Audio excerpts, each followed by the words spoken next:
Waheguru Ji Ka Khalsa, Waheguru Ji Ki Fateh. The Sikh Spectrum has come to the city in London today to discuss with Mandip Singh Sohal, who is a financial wizard, and hopefully we're going to interview him in this beautiful building behind me. So let's go in and talk to him.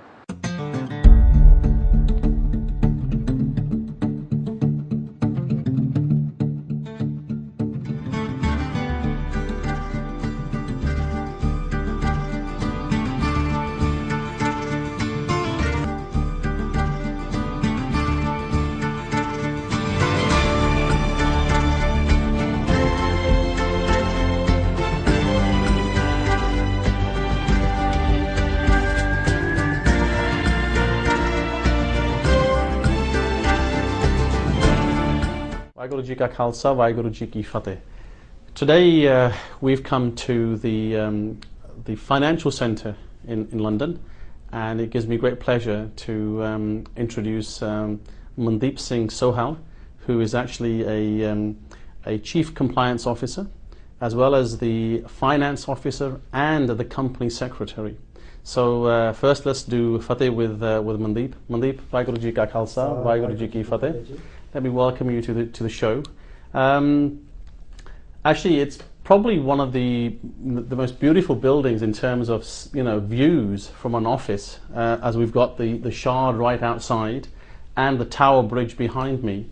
And actually, we're on the 13th floor, which was a bit unusual because when I was coming up the lift, I was wondering why this floor actually was on the 13th, because usually the English are very sort of suspicious about this. So let me ask you that first. Is that quite unusual to have 13 floors? It is unusual, and I'm not sure why this building has it, but we do.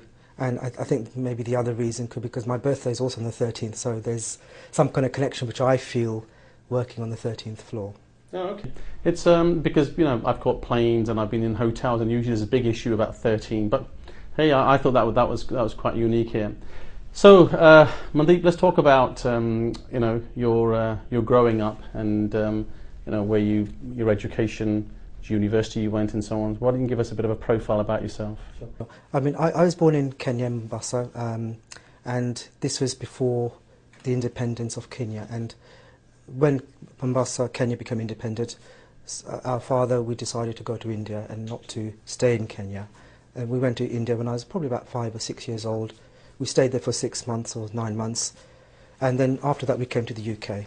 When we came to the UK, it was a cold November Eve day. I remember getting off the plane, and it was really foggy. So whilst I was really excited to come to the UK, it was really cold. It was really unusual because I'd never seen fog before, coming from a hot climate. But going through, in the first few two years, we had to live with our Masi and Masahuni. In those days, when people came from abroad, that's what you did. You lived with your relatives or other people just to make do. And eventually, after about 2 years, my father got a job in a bank in the UK, in London here. And then after that, we got a house, and we started to settle down and actually get integrated into the community. I was 6 years old when we came to this country.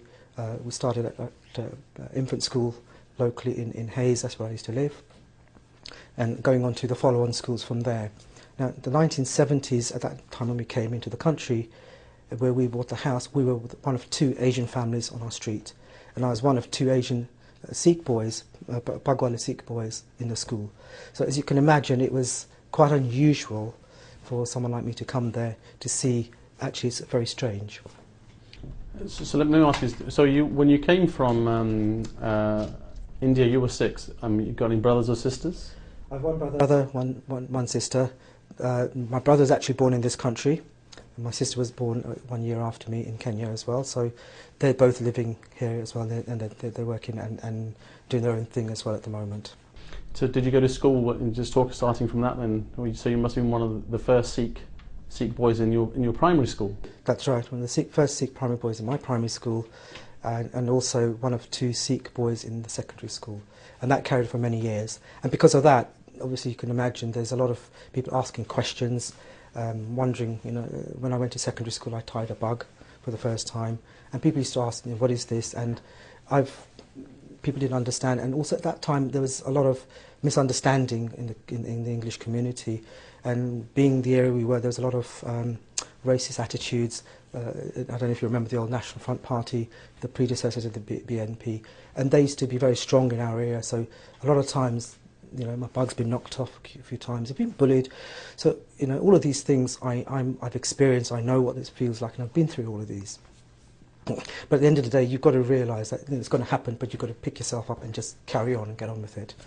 And so we went through quite a lot of tough times like that, and my father then decided, actually, you're going to go and learn karate. And so we went to learn karate at the age of 11, I think it was. And as soon as I started learning that, everybody at school knew I was doing karate. So straight away they just stayed back and never troubled me ever again after that, just from that knowledge of that. That's interesting, because I know that in the 1970s, 80s, there was always those issues in all parts of the UK, and a lot of our kids did start to learn karate or start to defend themselves, what you see with the gun nowadays. So where did you go to university then after you left school? After I left school, I went to university in Leicester, and it was actually an eye-opener because I wanted to go somewhere away from home so I can learn to stand up on my own 2 feet as well, and just experience different way of doing things and being independent. Leicester was very good. The course I did there was a combined degree course, which was accounting and mathematics eventually. But my first love was always science and physics, and that's what I really wanted to do when I got to university, which is what I did start to do. However, when I got there, we had to do some really complex programming in machine code language, which is something I'd never done before, and that really put me off from that career. So I followed a different path after that, and I think Maharaj has just led me to various career choices, which I think I've been fortunate to be in. Okay, and did you want to go into finance from a young age, or did you think that because a lot of our kids are encouraged to science karo, doctor bano, that sort of thing, rather than going into the finance side of things? I had never thought about going into finance. It was always science, and physics in particular, and nuclear physics in particular, actually. But once you sort of go further along to university, you look at the options, and actually things change. Okay, so you qualified as an accountant, and I know when I was looking at your profile, you were also part of some sort of Bhangra team. Was that at the university then, I assume? No, that was actually when I came back from university. Before I went to university, I have to mention this, all my friends were English. Right. So I was very anglicised in the way I did things and thought and so on. And when I went to university, it was complete opposite. All my friends were Asians. And that's really where the interest in my Punjabi culture and Sikh all started from that point in time. And when I came back, I wanted to do something, and so I found a Bhangra team in Southall and joined them, and actually was very successful for the best part of 10 or 15 years, which I was part of that group. So what about sixth form when you left to go to university? So you had, I don't want to use the word lapsed in Sikhi, but I don't know how else to phrase it actually, but you decided to cut your hair. What was the reason for that? I cut my hair, and I think it was largely because of the company I was keeping, and it's because all my friends were English, and I was influenced by that society, that culture. And that's how I had no other friends who were Asian or Sikhs at that time who I could talk to on a regular basis. So those were my role models, if you like. So I followed them, basically, to do that. Although my parents used to take us to Gurdwara every Sunday, we used to go through and keep that. And my father, we always used to have Kirtan and Barton in the house all the time. But because of the company I kept, and there was no other choice for me at that time, because I was the only one of two Sikhs in the school. So when you decided to keep your turban when you came back then from university, was it? That's right. And that really happened because when I went to university, the opposites happened. All my friends were Asian, and for the first time, I kept company with people from my own culture. And initially, it was a bit of a shock to the system, but as I got used to it, I liked it, and I thought this is actually who I am. And so I didn't put my bug back on straight away, but I started work, and after a couple of years I decided actually if I'm going to do this I might as well do it properly. There's no point being half and half. Either I am a Sikh or I'm not. And actually, to be honest with you, Mandip, that story I've heard so many times, in that age group where people have grown up sort of in a very predominantly white school, and my own children are in the same category. When they go to university, they decide they want to mix with their upbringing, and so they gain more about their culture and about the language then. Well, let's move on nicely about your. When did you get married then, and how many children do you have?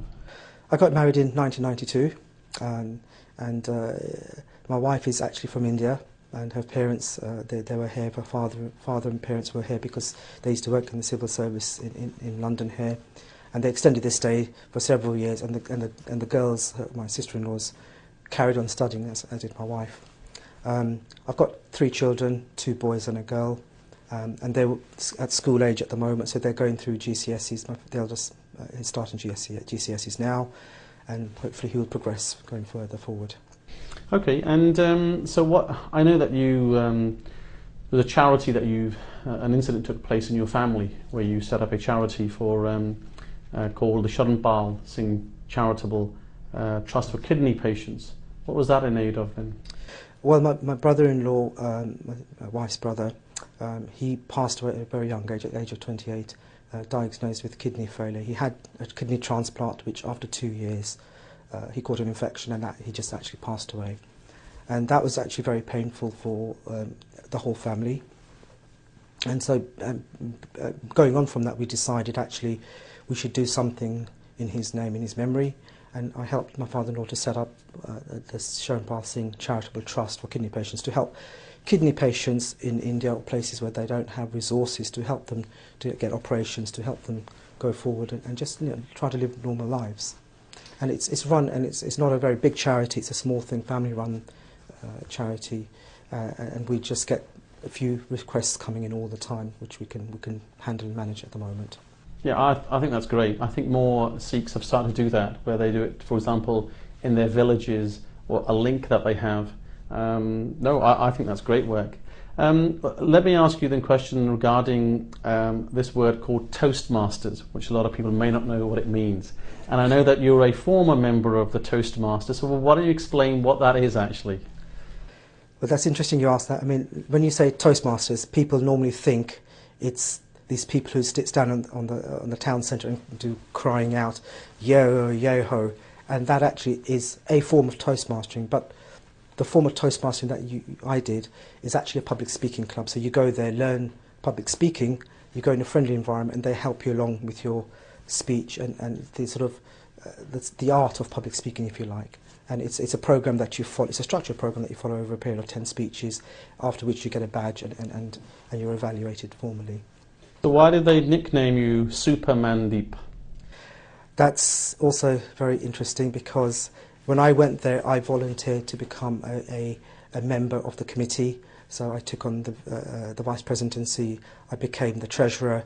I did some marketing for the club, and because I did everything in the same way as I would do with my office, in my work life, in the same kind of standard and so on, I was quite surprised that people outside of this environment don't have those kind of skills. And because I could do them so quickly straight away to a high standard, they just thought this was amazing and just named me Super Mandip from that. Okay.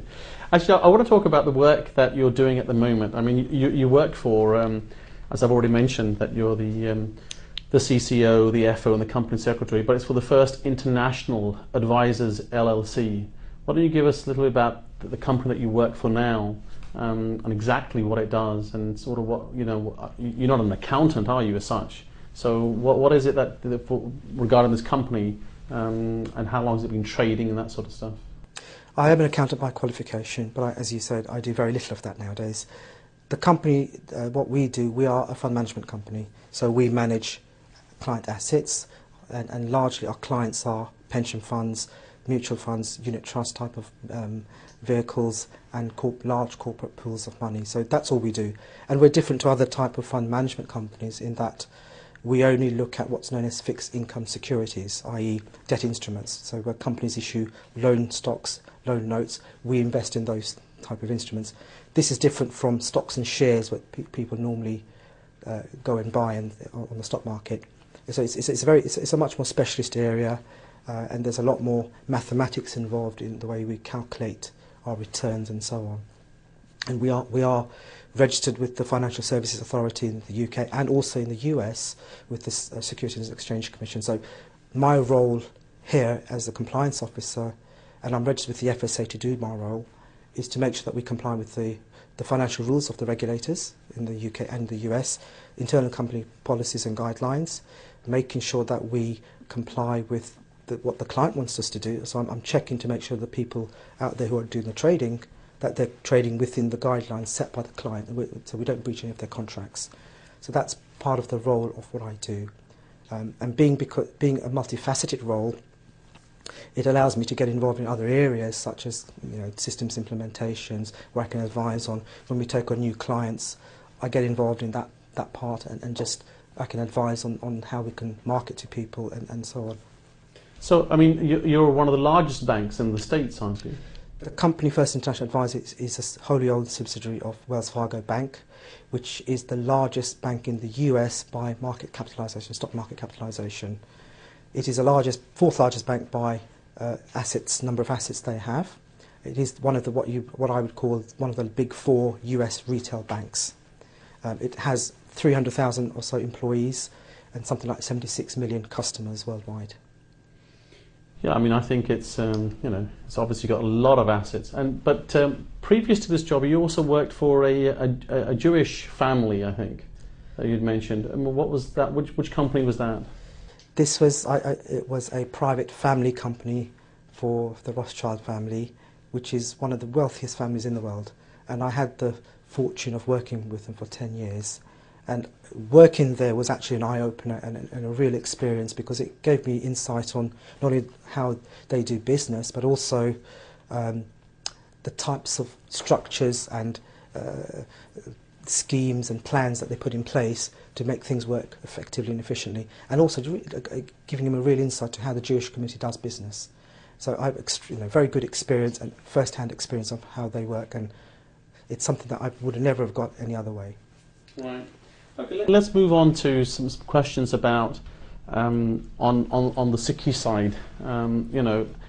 Whenever I've interviewed people, I've always looked at right? This is the work that you do, and it's a beautiful building, and have gone up, in terms of the ladder, in terms of work progression and staffing and all that sort of stuff. But when it comes down to people, okay, what are you doing on the Sikhi ground?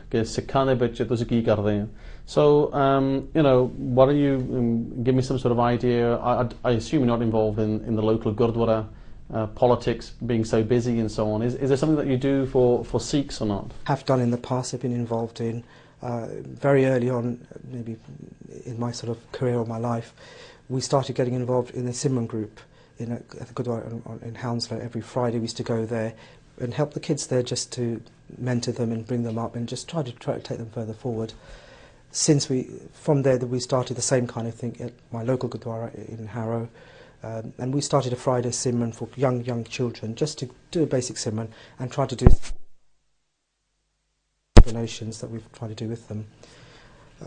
So those kind of things we've tried. We've also tried to do the star competition in a local Gurdwara for Vaisakhi, and that was met with some success as well.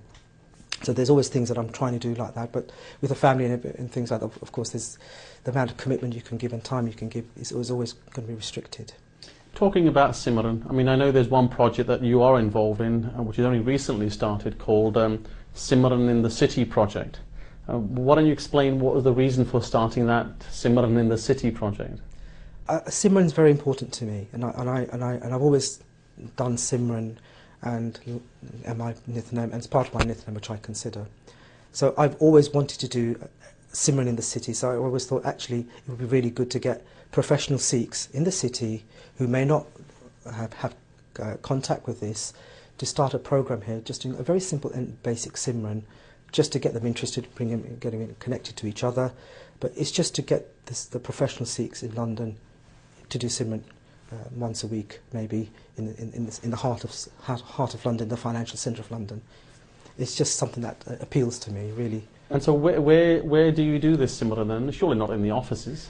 Well, that would be nice. We did explore that possibility, but there's a church not very far from here called St Ethelburgers. And what they've done, they've built a Mongolian yurt in the garden at the back, which is like a hexagonal tent, a Mongolian tent made out of cloth. And it's about 25 feet across all sides, and it's carpeted. So that area is something that we've managed to book out, and we can go there every Tuesday. We go there now lunchtimes to do our Simran. And we had the second program of Simran today, and actually the feedback has been very, very positive. And how many people from the city attend that then? We had 10 people today, so it's a start, and I think if we continue to do it on a regular basis, more and more people will join in, and we'll bigger and bigger core. Then maybe we can try to do it once in the evening, maybe 2 times a week. But let's see how it develops and be completely flexible about it. And that's a weekly Simran, is it? That's a weekly Simran. Okay. No, I'll have to come and attend one of those next time I'm in the city myself, just to see what it feels like. I quite like this idea about being in a tent, especially if it's a sort of a Mongolian tent style and hexagonal and so on. One of the other projects that I know that you've also been involved in is actually the Kunda Poppy project, which started a couple of weeks ago, really, and I know that you developed the web page and so on. So how is that going at the moment?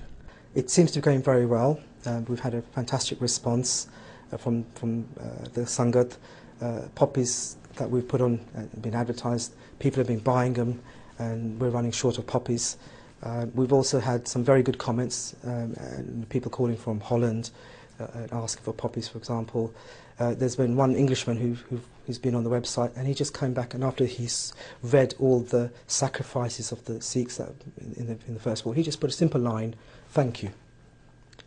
And I thought that was such a nice thing to say, and a nice way to sort of recognise the efforts that we're trying to make. Yeah, I mean, I think that project needs to be, it's only the second year that it started, and I was really pleased that you were actually involved in that, I think. So anybody that can do a little bit, you'll find that these projects do start to move on. What about, long term for Sikhs? I'm wondering that, you're in the city with your background and what you're trying to do. I was reading somewhere that there was a documentary I was watching, was actually a speech by someone that said that in the next 50 years, a number of gurdwaras would be closing because the congregations are going down and we're not going to be able to finance them. So what do you think the vision for the Sikhs living here in the future would be if suddenly gurdwaras are going to close down? Apart from maybe the very big ones will stay open. Have you got some sort of ideas about what you think, which way the Sikhi Prachar should be going? I do think there is a lot we can do, but I think there is no overnight fix to what's happening. And really what we need to be looking at is sitting back and thinking about a longer term vision, maybe a 50-year plan, a 50-year vision. And that should involve looking at all the different areas. You've got different streams, I would call them. You've got what's happening in the Gurdwaras and how to deal with that. But then you've also got lots of issues which we're facing as a Sikh community.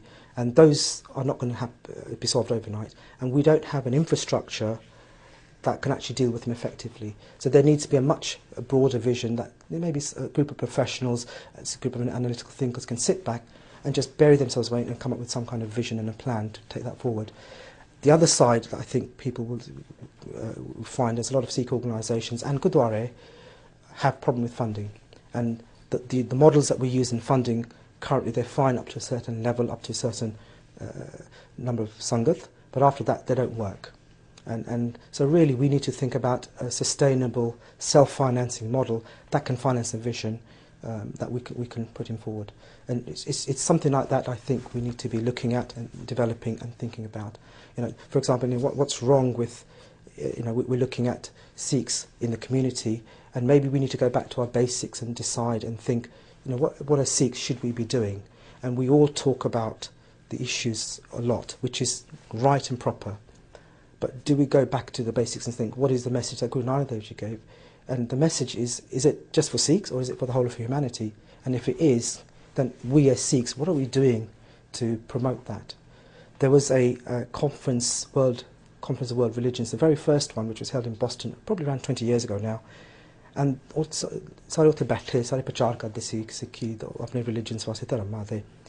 And the conclusion came was that Sikh was the best religion, the most egalitarian religion.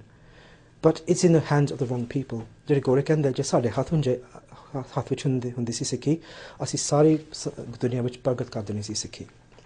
So if you can see that other people from outside can see Sikhi in that way, there's something that we need to be doing as Sikhs ourselves to think about that, and maybe and for myself I see that, you know, if it's for the whole of humanity, as a Sikh I've got a mission to my Guru, and that mission is not only just to be an ambassador but also to help spread Guru Nanak Dev Ji's message to the wider Sangat and the wider community. And so there's lots of ways you could do that, you know, and for example, you know, what's wrong with having a Sikh-free hospital in, say, Mecca, for example, as a thought. You know, that would put the word of your religion there, and put in your principles there, and people start recognising it. You know, what's wrong with having sports stars who are sponsored by the Sangat, or in some kind of way, or through a vision? Why can't we have them? They're becoming role models. You know, we don't have politicians. We don't have enough Sikh politicians. We don't have. We have all the skills and professionals there, but we don't walk those corridors of power. We don't network like other communities do. The Jewish community, for example. We don't put in place institutions and structures within the communities we live in. And by doing things like that, you can suddenly create influence. And with that influence, you can do a lot more than you can by just trying to take up a cause and protesting about it, because that takes you so far. But what about all the various groups that we do have, whether they're, for example, in the city? I know there's a Sikhs in the city, Sikhs and the city, Sikhs on the city, you know, there's so many of them. I mean, for any cause, somehow we seem to generate a new Sikh group that's starting.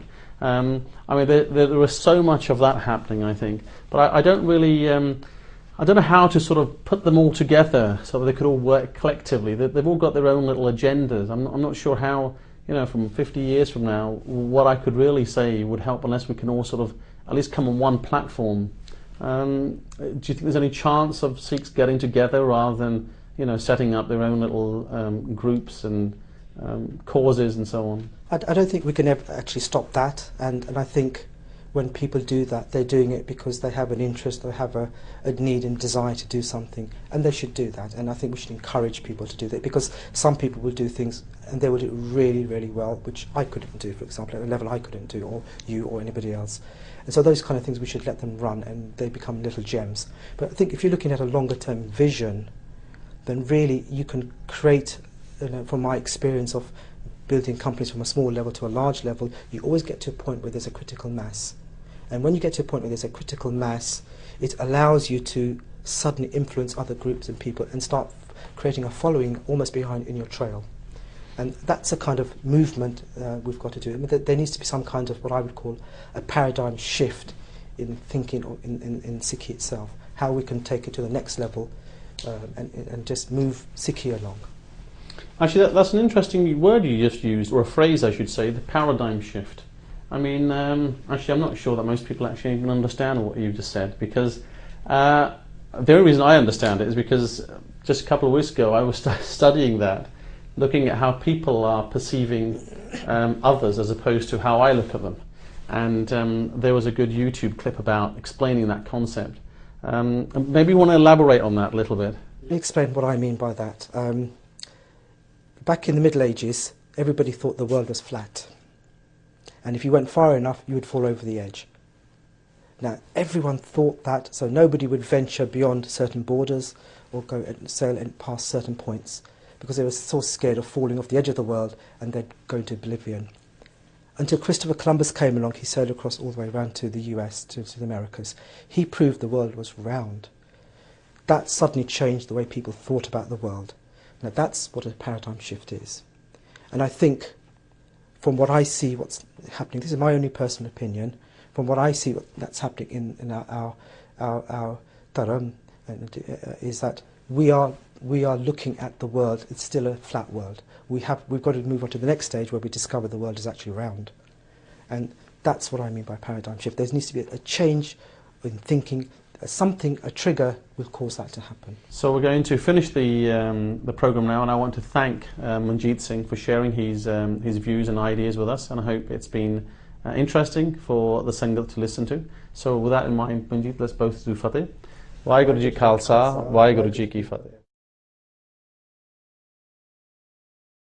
Introduce Mandip Singh Sohal, who is actually a Chief Compliance Officer, as well as the Finance Officer and the Company Secretary.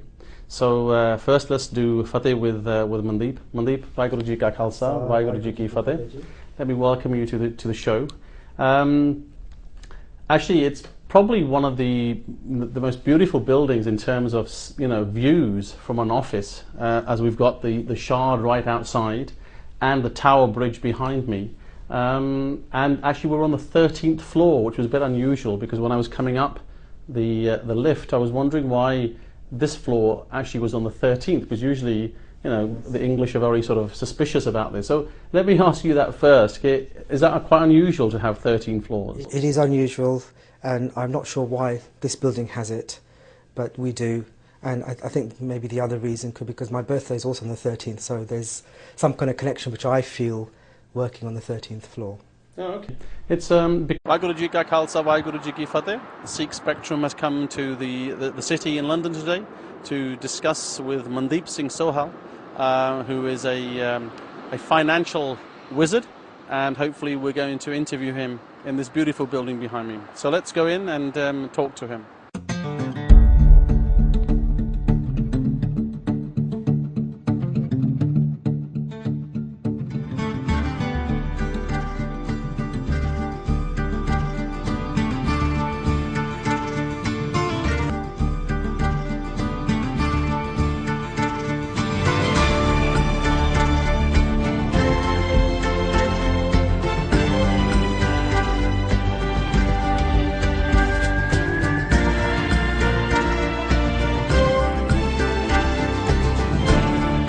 Waheguru Ji Ka Khalsa, Waheguru Ji Ki Fateh.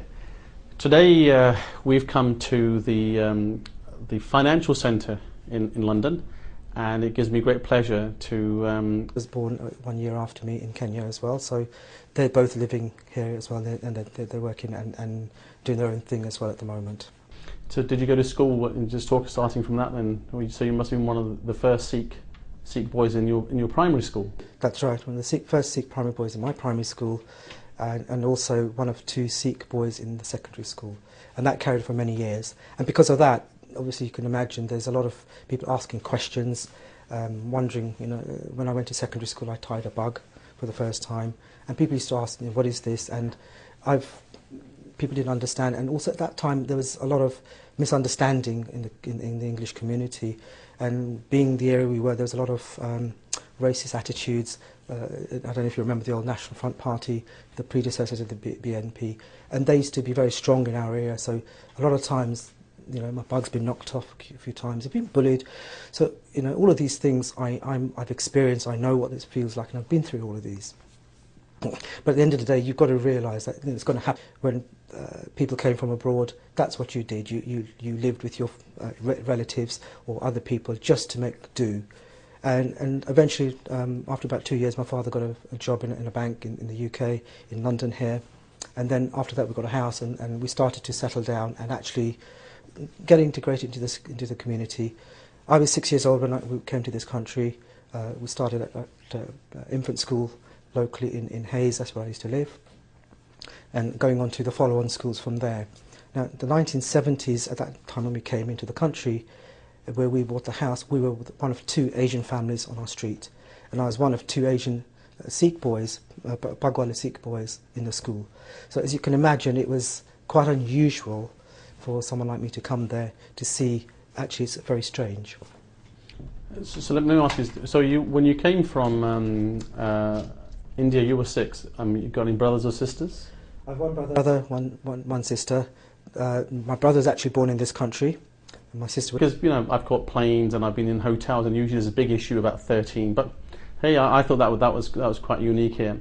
So, Mandip, let's talk about your growing up and where your education university you went and so on. Why don't you give us a bit of a profile about yourself? Sure. I mean, I was born in Kenya, Mombasa, and this was before the independence of Kenya. And when Mombasa, Kenya became independent, our father, we decided to go to India and not to stay in Kenya. And we went to India when I was probably about 5 or 6 years old. We stayed there for 6 months or 9 months. And then after that we came to the UK. When we came to the UK, it was a cold November Eve day. I remember getting off the plane, and it was really foggy. So whilst I was really excited to come to the UK, it was really cold. It was really unusual because I'd never seen fog before, coming from a hot climate. But going through, in the first few two years, we had to live with our Masi and Masahoni. In those days,